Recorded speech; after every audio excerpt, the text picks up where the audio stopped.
Welcome to my channel Tripti Vedaram tutorial. आज जो हमने वीडियो बनाया है ये परसेंटाइल पे बनाया है। परसेंटाइल यानी हिंदी में कहते हैं इसको शतमक।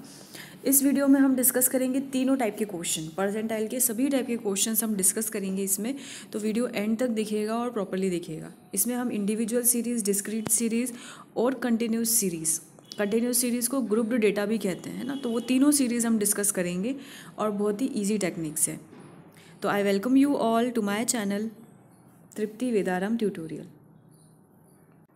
एक बात और मैं कहना चाहूँगी, अगर आप चैनल पर नए हैं तो एक बारी प्लेलिस्ट ज़रूर विजिट करें। प्लेलिस्ट में सबसे पहले तो आप टाइप कीजिएगा तृप्ति वेदारम ट्यूटोरियल यूट्यूब पर। जैसे ही आप मेरे चैनल पर क्लिक करेंगे तो आपको ये वाला इंटरफेस ओपन हो जाएगा। ओके, देन इसके बाद आप यहाँ पर देखिए, यहाँ पर अगर आप क्लिक करेंगे ऊपर की साइड तो यहाँ पर आपको वीडियो शॉर्ट्स लाइव और आगे यहाँ पर मिलेगा आपको प्लेलिस्ट। ओके, तो प्लेलिस्ट में जैसे ही आप क्लिक करेंगे तो उसके बाद आपको ये वाला इंटरफेस जो है वो ओपन हो जाएगा। इसमें बहुत सारे प्लेलिस्ट बने हुए हैं जो आपके शायद काम के हो सकते हैं। फिजिक्स के भी हैं, मैथ्स के भी हैं, जैसे कि आप देख सकते हैं। और ये प्लेलिस्ट है स्टैटिस्टिक्स का। ओके, ये वाला जो प्लेलिस्ट आप देख रहे हैं ये स्टैटिस्टिक्स का प्लेलिस्ट है। ये बहुत ही इंपॉर्टेंट प्लेलिस्ट है। इसमें आपको बहुत सारे इंपॉर्टेंट वीडियोस मिल जाएंगे। मैं आपको एक बार दिखा देती हूँ। एप्टीट्यूड के भी वीडियोज़ है, 11th class maths, 12th class maths के भी वीडियोज़ है। कुछ अदर प्लेलिस्ट भी बनी हुई हैं जो आप चेक कर सकते हैं, जो शायद आपके काम की हो। और ये सारी प्लेलिस्ट भी हैं। और जो स्टैटिस्टिक्स की प्लेलिस्ट है, जो बेसिकली स्टैटिस्टिक्स की प्लेलिस्ट है, उसमें जब आप क्लिक करेंगे तो आपको ये mean, median, mode, mean deviation, quartile deviation, इस टाइप के आपको सारे वीडियोस जो है वो मिल जाएंगे, जो बहुत ही आसान सी वे में मैंने समझाए हुए हैं। सो आप एक बार स्टैटिस्टिक्स की प्लेलिस्ट ज़रूर चेक करिएगा। वापस आते हैं हमारे टॉपिक पर। परसेंटाइल, परसेंटाइल का मतलब होता है, जैसे हम बोलते हैं 100%। 100% मतलब कि आप फ्रीक्वेंसी को 100 पार्ट्स में डिवाइड कर रहे हैं। क्या कर रहे हैं हम, जो भी हमें फ्रीक्वेंसीज दे रखी होंगी जितनी भी, उन सबको हम 100 इक्वल पार्ट्स में डिवाइड कर रहे हैं। ओके, तो 100 इक्वल पार्ट्स कौन कौन से हो जाएंगे? P1, P2, P3, P4, P5 dash dash dash, कहाँ तक? P99 तक। ओके, 100 पार्ट्स है तो एक पार्ट का मतलब P99 तक इनको क्या करना है? डिवाइड करना है। ओके, तो ये इनको गिनोगे आप तो टोटल 100 पार्ट्स ही होंगे। अब अगर जैसे आपको क्वेश्चन में देगा कि P1 की वैल्यू फाइंड करिए। ओके, ये फॉर्मूला है, P1 की वैल्यू फाइंड करिए। तो P1 की वैल्यू फाइंड करने के लिए n+1/100 आपको देखिए सब में लगाना है ना, ये आपको कॉमन है। और अगर 1 की वैल्यू फाइंड करनी है तो यहाँ आगे 1 लगा दीजिए।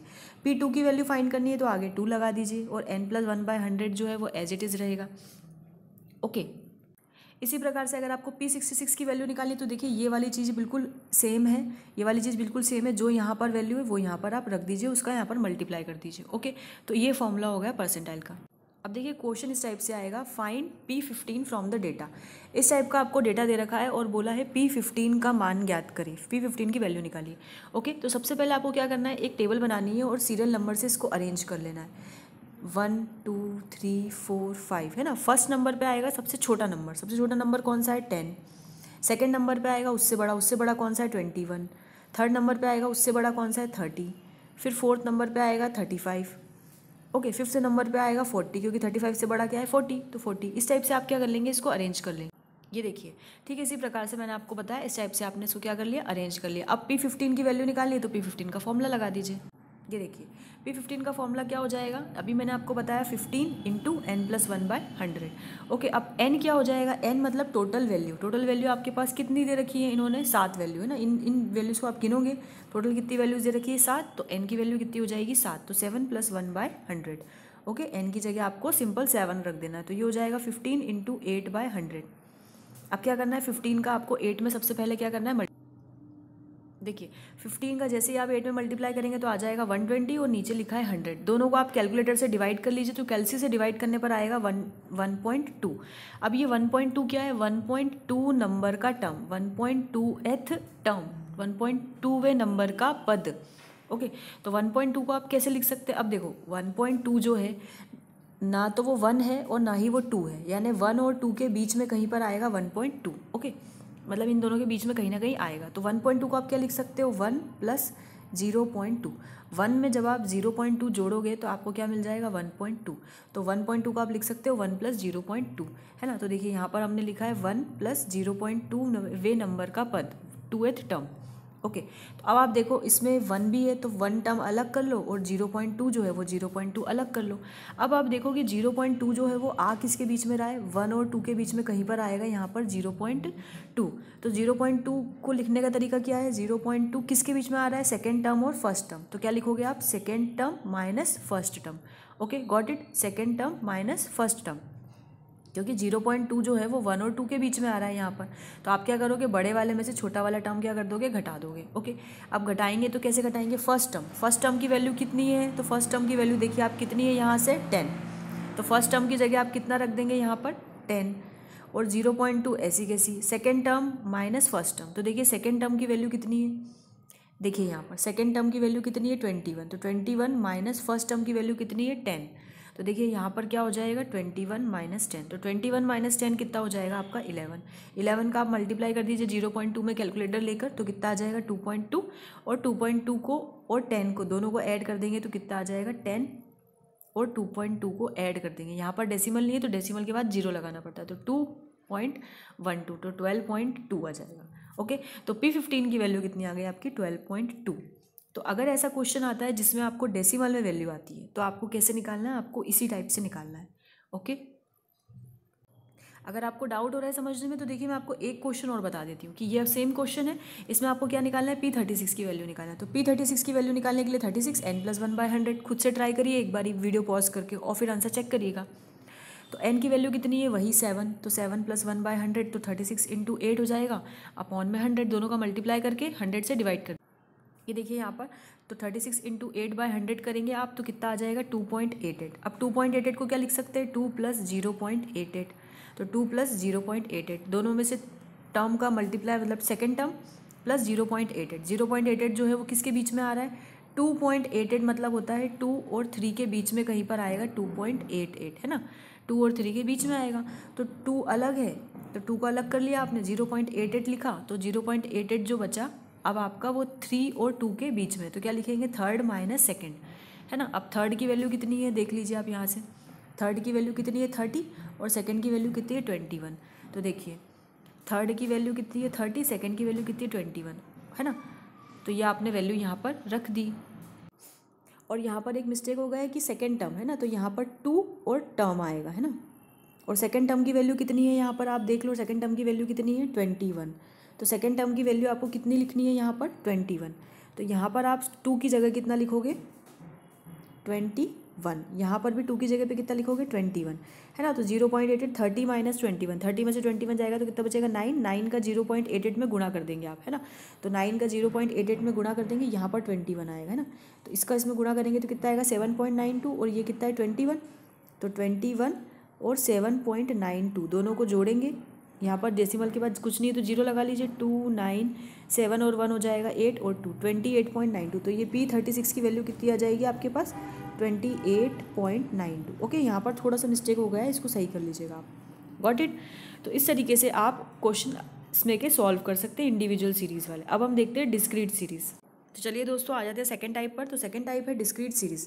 डिस्क्रीट सीरीज़ में आपको P56 और P75 की वैल्यू निकालनी है। मैं बताऊंगी आपको P56 की, P75 आपको होमवर्क करना है। ओके, तो सबसे पहले देखिए इसमें दे क्या रखा है, क्वेश्चन आएगा कुछ इस टाइप से, आपके पास x दे रखा है और f दे रखा है ना, यानी आपको f भी दे रखा है और x भी दे रखा है। अब आपको 2 टेबल दे रखी है, तो इसके बाद आपको क्या निकालनी है, आपको CF निकालनी है। CF क्या होती है, संचयी आवृत्ति, क्यूमुलेटिव फ्रीक्वेंसी। क्यूमुलेटिव फ्रीक्वेंसी के लिए आप यहाँ पर अलग से एक टेबल बनाएंगे। कैसे निकालते हैं क्यूमुलेटिव फ्रीक्वेंसी को, तो देखिए मैं आपको बता देती हूँ CF निकालने का तरीका। सबसे पहले आप 3 लिख दीजिए, यहाँ पर 3 में 4 ऐड करिए तो कितना आ जाएगा 3 और 4 7, 7 में फिर 5 ऐड करिए तो कितना आ जाएगा 12, फिर 12 में 12 ऐड करिए तो कितना आ जाएगा 24। इस टाइप से आप इन सबको धीरे धीरे ऐड करके यहाँ लिखते जाएंगे तो आपको टेबल मिल जाएगी। ओके, इस टाइप से देखिए, गॉट इट। अब ये जो CF मिली, जो लास्ट वाली वैल्यू ये आपकी क्या होती है n, तो n बराबर कितना हुआ आपका 49। अब आपको P56 निकालनी है, तो P56 का फॉर्मूला क्या हो जाएगा 56 × n + 1/100। ओके, तो n की वैल्यू कितनी हो जाएगी 49, तो 49 रख दीजिए आप यहाँ पर। ये देखिए n + 1/100 में आपने 49 + 1 कितना हो जाएगा 50, 50 0 से 0 कटा, और 5 1 = 5, 5 2 = 10, तो कितना आया 1/2। अगर ऐसे समझ में नहीं आता आपको तो इन दोनों का मल्टीप्लाई करिए और 100 से डिवाइड कर दीजिए कैलकुलेटर से। ओके, तो 56 2 से काटेंगे तो कितना आ जाएगा 28, तो 28th टर्म, 28 नंबर का टर्म। तो अब आप देखो यहाँ पर CF में कि 28 कहाँ लिखा है, तो 28 कहाँ आएगा, 24 और 34 के बीच में आएगा। ठीक है, तो 24 जो है वो तो कम पड़ जाएगा, इसलिए आप इसमें 28 को नहीं ले सकते। तो 28 को लेने के लिए आपको किसको लेना पड़ेगा, 34 को। ओके, तो 34 के सामने देखिए क्या लिखा हुआ है, 14।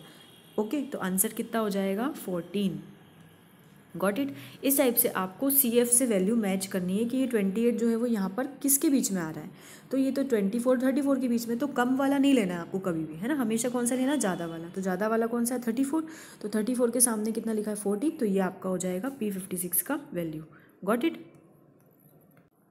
अब देखते हैं कंटिन्यूस सीरीज थर्ड टाइप। तो थर्ड टाइप का क्वेश्चन है, उसमें आपको निकालनी है P60 की वैल्यू। हाँ, याद रखिए P75 की वैल्यू पिछले क्वेश्चन के लिए आपको निकाल के कमेंट बॉक्स में आंसर बताना है कि क्या आएगा। ओके, चलिए P60 की वैल्यू आपको निकालनी है। या तो क्वेश्चन ऐसा आएगा, या फिर क्वेश्चन आएगा ऐसा 68th परसेंटाइल, या फिर क्वेश्चन आएगा 60 दशमलव ज्ञात करें। ठीक है, तो ये क्वेश्चन दे रखा है आपको, ये इंटरवल्स दे रखे हैं, तो इसे क्या कहते हैं, कंटिन्यूस सीरीज या फिर grouped data. Grouped data. Okay, grouped data के लिए फॉर्मूला नोट करिए, ये फॉर्मूला होता है आपका, है ना, इसमें L N F I और F सब बताएंगे क्या होता है। इसमें सबसे पहले आपको क्या करना है, CF निकालना है। तो CF निकालने के लिए आपको क्या करना है, वही करना है। पहले आप 5 को एज इट इज लिख दो, 5 और 6 को जोड़ दो तो कितने आ जाएंगे, 11। 11 में 15 को जोड़ दीजिए, कितने आ जाएंगे, 26। 26 में 10 को जोड़ दीजिए, कितने आ जाएंगे, 36। फिर इसमें 5 को ऐड करेंगे तो 41। 41 में 4 को ऐड करेंगे 45। इसमें इसको ऐड करेंगे, इसमें इसको ऐड करेंगे, तो इस प्रकार से आप कहाँ तक पहुँच जाएंगे, लास्ट में 49 तक। ये जो वैल्यू होती है ये आपकी N होती है। ठीक है, अब ये जो N वैल्यू दे रखी है उसमें आप इसमें लगाइए वैल्यू 60N/100, है ना। ये थोड़ा सा शॉर्टकट होता है कि आप इसकी वैल्यू पहले ही निकाल लेते हैं। इसकी वैल्यू पहले निकाल लो तो 60 इंटू N की वैल्यू कितनी है, 49। 49 बटे में कितना है, 100। दोनों का मल्टीप्लाई करके 100 से डिवाइड कर दीजिए, जो वैल्यू आएगी वो 60N/100 की आएगी। ओके, अब आप देखो यहाँ पर ध्यान से इस फॉर्मूले को, अगर आपको P60 की वैल्यू निकालनी है तो यहाँ पर कितना लिखा है, 60। बाकी पूरा फॉर्मूला ऐसी कैसी रहेगा। अगर आपको P70 की वैल्यू निकालनी है तो यहाँ पर आप 60 की जगह कितना लिख दोगे, 70। तो 70N/100 हो जाएगा, बाकी formula as it is. Okay, तो इस प्रकार से आप इस फॉर्मूले में चेंज कर सकते हैं। हाँ, अभी यहाँ पर देखिए मैंने आपको बोला था 60N/100 की वैल्यू निकाली, तो 60 इंटू 49/100 करेंगे तो 60 का 49 में मल्टीप्लाई करके 100 से डिवाइड करेंगे तो 29.4 आएगा। अब 29.4 देखिए 26 से बड़ा है, तो 26 से बड़ा है तो किस में आएगा, वो 36 में। तो इसको आप क्या कर लीजिए, गोला बना लीजिए, 36। ओके, किस में आ रहा है, ये 36 में आ रहा है। अब आप देखिए यहाँ पर ध्यान से कि 36 के ऊपर वाली जो वैल्यू होती है वो आपकी कहलाती है capital F। Okay, capital F की वैल्यू कितनी है, 26। तो कैपिटल F कितना हो जाएगा, 26। अब देखो आप F क्या है, F क्या है, ये जो 36 आया है आपका, है ना, 36 जो आया है इसके सामने वाला जो वैल्यू ही क्या कहलाता है, F कहलाता है। और L क्या है, L है लोअर टर्म, है ना, लोअर क्लास इंटरवल। तो लोअर क्लास इंटरवल क्या है, ये इंटरवल कौन सा है, 20 से लेके 25 तक। 20 और 25 में छोटा कौन है, 20। तो L की वैल्यू कितनी हो जाएगी, 20 हो जाएगी। Got it. तो देखो L की वैल्यू 20 हुई, N की वैल्यू 49 हुई, F की वैल्यू हुई 26 ये वाली। ओके, F की वैल्यू हुई 10 ये वाली। उसके बाद I जो है वो क्या कहलाता है, क्लास इंटरवल। क्लास इंटरवल मतलब इनमें अंतर कितने का है, तो 20 से 25 के बीच में डिफरेंस कितने का है, 5। तो वर्ग अंतराल कितना है, 5 का। ओके, आई को कहते हैं वर्ग अंतराल। तो वर्ग में कितने कितने का अंतर हो रहा है, 5 का सब में अंतर है, तो आई कितना हो जाएगा, 5। ये सारी वैल्यूज़ उठा के आपको जस्ट इस फॉर्मूले में प्लेस करनी है। तो देखिए वैल्यूज़ हम रख रहे हैं, कैसे रख रहे हैं, एल की वैल्यू देखिए 20, तो 20 यहाँ पर उठा के रख दिए। 60N/100 की वैल्यू आपने निकाली 29.4, तो 29.4। एफ़ की वैल्यू देखिए कितनी, 26, तो 26 रख दी। एफ स्मॉल एफ़ की वैल्यू कितनी है, 10, तो 10 रख दी।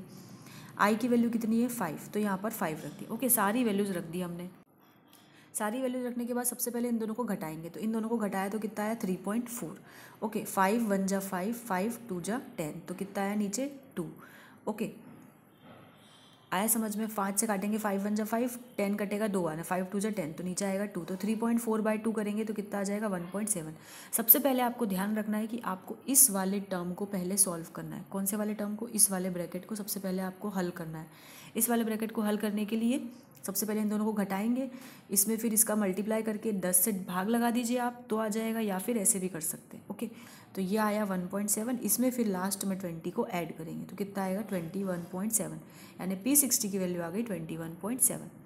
ओके, तो दोस्तों ये था परसेंटाइल का सारा। तो अगर आपको वीडियो हेल्पफुल लगी हो तो एक लाइक ज़रूर करें और चैनल को सब्सक्राइब करें और हाँ, प्लेलिस्ट ज़रूर चेक करें। Thank you for watching.